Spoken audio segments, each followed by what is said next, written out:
Peter Reyner Banham, born in 1922, was an English architectural critic and prolific writer. Banham was based in London but lived primarily in the United States from the 1960s until the end of his life in 1988. He studied under Anthony Blunt at the Courtauld Institute of Art, then Siegfried Gideon and Nicholas Pevsner. Pevsner invited him to study the history of modern architecture, following his own work, Pioneers of the Modern Movement, of 1936. The architecture of the well-tempered environment he wrote in 1969 examines the significance of mechanical services in building design and the importance of architecture as an art of creating fit environments for human activities. In the architecture of the well-tempered environment, Banham pursues this idea through tracing the technological evolution of services such as ventilation, lighting, and heating, and investigated the impact of said services on architectural tradition and its values and principles. I think that the form matters very little, and that you can build a city any shape you like as long as it works. Banham introduces his study by setting out his views on architecture and its environment. He firmly believes that too often structures are designed by form over function. He suggests that design and technology must not be separated as the two work in harmony with one another.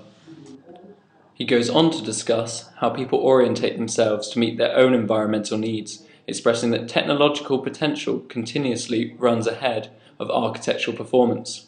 He agrees that the development of architecture is dependent on the advance of technology.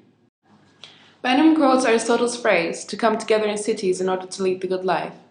He believes that cities that adopt these values would fail.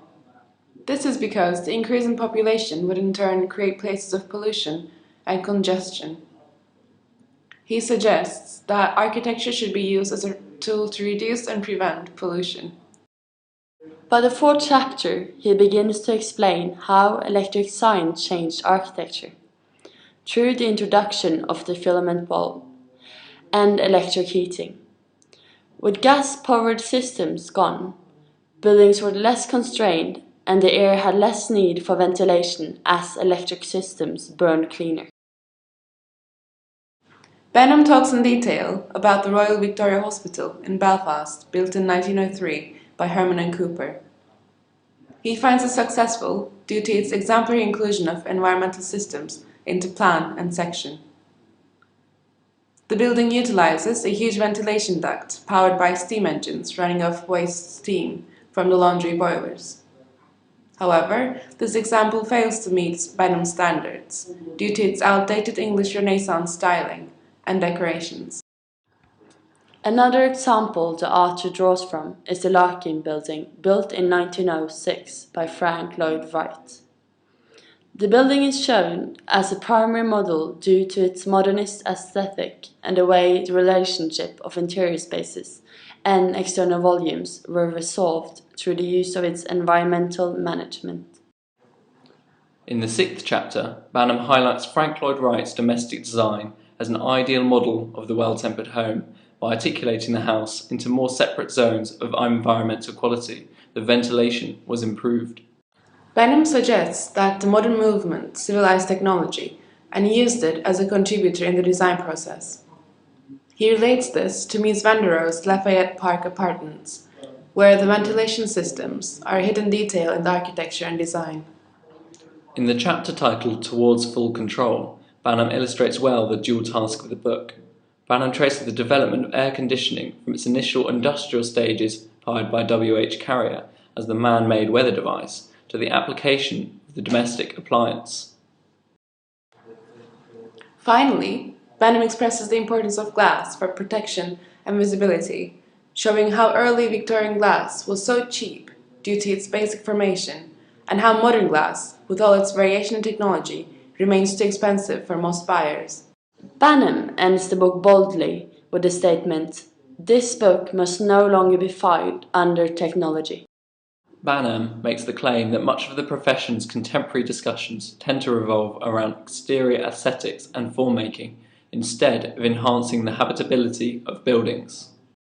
He makes the argument that invention and technical advances are essential in people's lives, and buildings should be developed alongside their mechanical contents and be more than mere structures that encase them. We believe there are a couple of problems with Banham's approach. Firstly, he looks at buildings as model solutions to environmental management, instead of considering their use and performance as buildings. And secondly, he has a biased viewpoint by assessing buildings in terms of how successful they are at fulfilling the concepts of modern architecture. The architecture of the well-tempered environment goes far to signify the importance of mechanical services in building design, and of the role of architecture as an art in creating fit environments for human activities. The lengthy read goes into great detail on all environmental services, but lacks an unbiased approach. We agree with the author's opinion that buildings should be constructed with functionality in mind, as opposed to purely form-based structures. The structure of the book contributes to a clear reading of the subject, and the detailed illustrations are suitable for understanding what the author actually talks about. Since this book was written during the late 60s, a lot of changes have taken place within architecture. Therefore, we are questioning if the development has been affected by Reyner Banham's thoughts on integration of technology to the design process.